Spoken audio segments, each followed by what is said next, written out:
This versatile indicator incorporates 27 different moving average types, each fully customizable to suit your trading preferences. It also features an ATR component based on your chosen moving average. Today, we'll explore how to deploy it in a profitable strategy by combining it with Strength Indicator to filter out false signals effectively.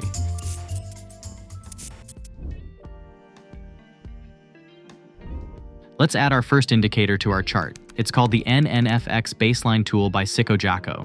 Here you can choose from a wide range of moving averages, including popular ones like SMA, EMA, and WMA, as well as more advanced options like ALMA, Zurich, and McGinley. This flexibility allows you to fine-tune your baseline to best fit the asset you're trading and your specific strategy.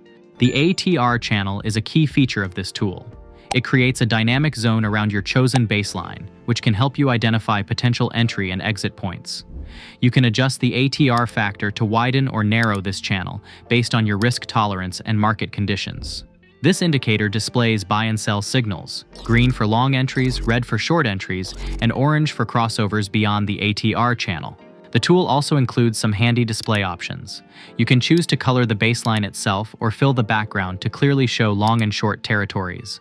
There's even a dark mode option for those who prefer a different color scheme. The NNFX Baseline Tool includes a testing panel that tracks the total number of signals generated and how many of these signals were beyond the ATR channel. This feature can be particularly useful for backtesting and refining trading strategies. To filter our entries, we'll use the ADX. The Average Directional Index, or ADX, is a technical indicator used to measure the strength of a trend, regardless of its direction. It oscillates between 0 and 100, with higher readings indicating a stronger trend. The ADX is non-directional, meaning it registers trend strength, whether the trend is up or down. Typically, readings below 20 suggest a weak trend or ranging market, while readings above 20 or 25, depending on the trader's preference, indicate a strong trend. In our strategy, we're using a level of 20 as the threshold for trend strength. In upcoming videos, we'll be testing how an ADX can improve our TPRSI setup too, so you don't want to miss it.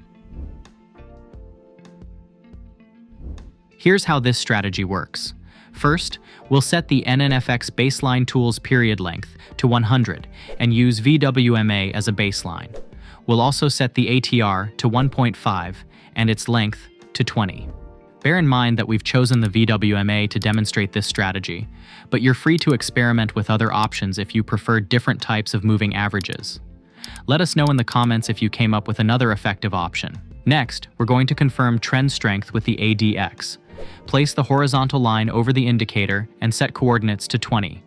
Only consider the market trending strongly enough for trades when the ADX is above 20.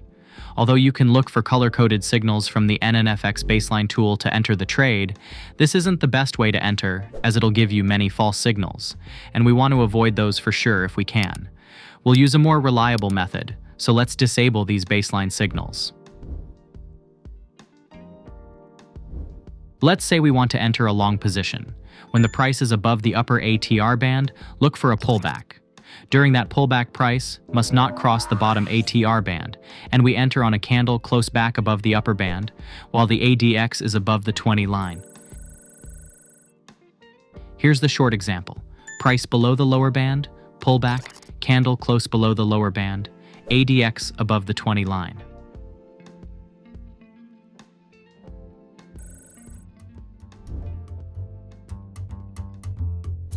For those looking for an effective price action strategy, check out our recent video here.